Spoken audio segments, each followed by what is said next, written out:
Every night, at exactly 10 p.m., a single light turned on inside a quiet house at the end of Alder Street, in a small town near Oxford, England. And if you pay attention to small, repeating details like this, you might want to stay with this story. Because the strange part wasn't the light itself. It was the fact that the man who lived there wasn't always home when it happened. At first, no one noticed. Streets like Alder were the kind where routines blended into the background, where windows lit up and went dark without meaning anything at all.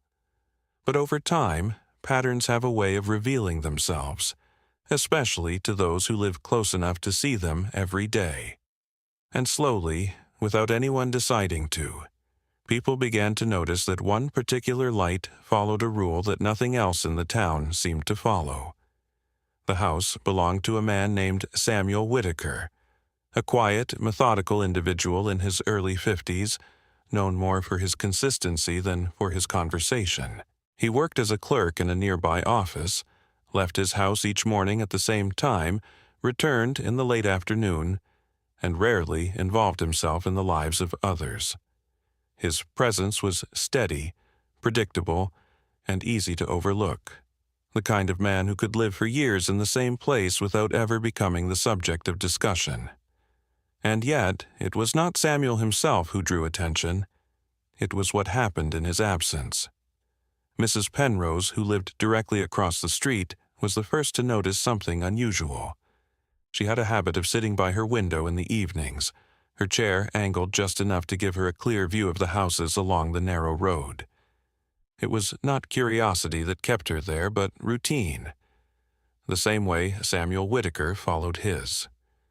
And it was during one of those quiet evenings in early November of 1894 that she first realized something did not make sense. Samuel had left earlier that afternoon. She remembered it clearly, carrying a small case, dressed more formally than usual. Someone had mentioned he would be away for a few days on business, and yet, at exactly 10 p.m., the light in the front room of his house came on. At first, she assumed she had been mistaken. Perhaps he had returned without her noticing. Perhaps someone else had access to the house.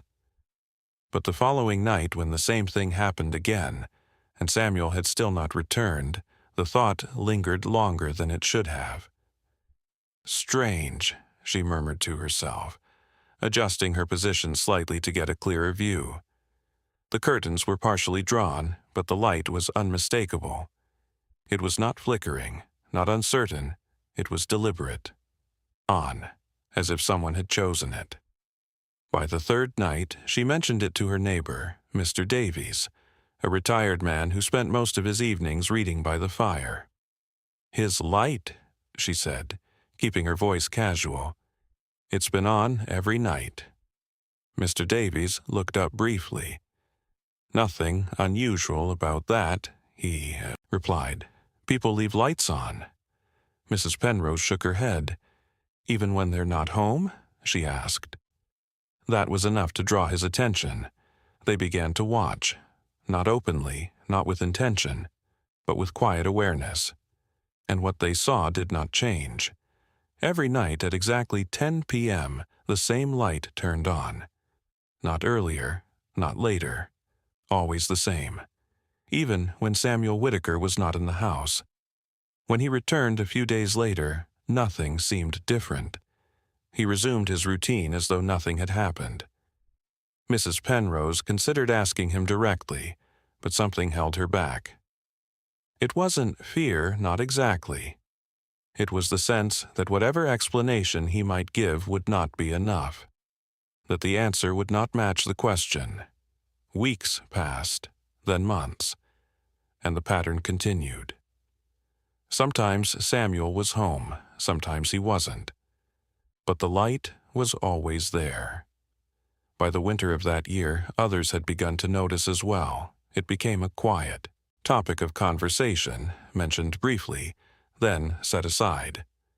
"Perhaps he has someone tending the house," one woman suggested. "Or a device," another added, though no one could explain what kind.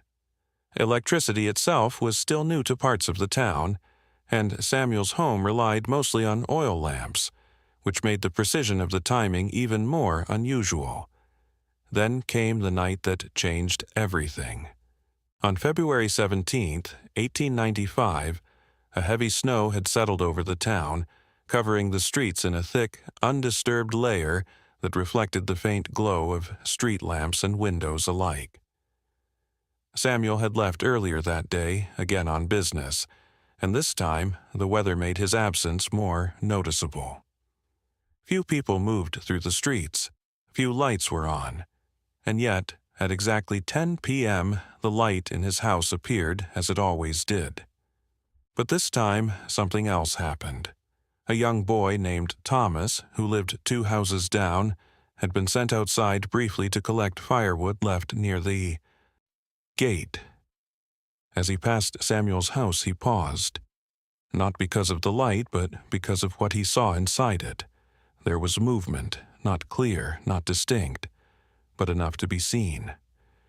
A shadow crossed the room, slow and deliberate, as though someone were walking from one side to the other. Thomas stood still, his breath visible in the cold air, his eyes fixed on the window. "Someone's in there," he said quietly when he returned inside. His father dismissed it at first. "You imagined it," he replied. "Light plays tricks." But Thomas shook his head. "No," he insisted. "Someone was walking." The next evening, Mr. Davies positioned himself near his window before 10 p.m., his book left unopened beside him. When the light came on, he watched carefully, his eyes narrowing slightly as he focused on the movement within. And then he saw it. The same thing. A figure. Crossing the room. Pausing briefly. Then gone. He did not speak of it immediately. Not because he doubted it, but because saying it out loud would make it real in a way that could not be undone. The following day, Samuel returned, and this time Mrs. Penrose did not hesitate. "You've had someone in your house," she said, her voice steady but direct. Samuel looked at her for a moment, his expression unchanged. "No," he replied. "The light," she continued, "every night, even when you're away." He said nothing. "You should check," she added. He nodded once. "I will," he said. That night, for the first time in months, the light did not come on. The absence felt heavier than the presence ever had. Days passed, the light remained off, and slowly people began to convince themselves that whatever had been happening had ended, until 1 week later, when, at exactly 10 p.m., it turned on again. But this time, Samuel Whitaker was standing inside the room, watching it happen. He later told no one what he saw, but something in him changed after that night. He stopped leaving town, he closed his curtains earlier, and he never again spoke to his neighbors unless necessary. The light continued, every night at the same time, as though it no longer required his absence, only the house.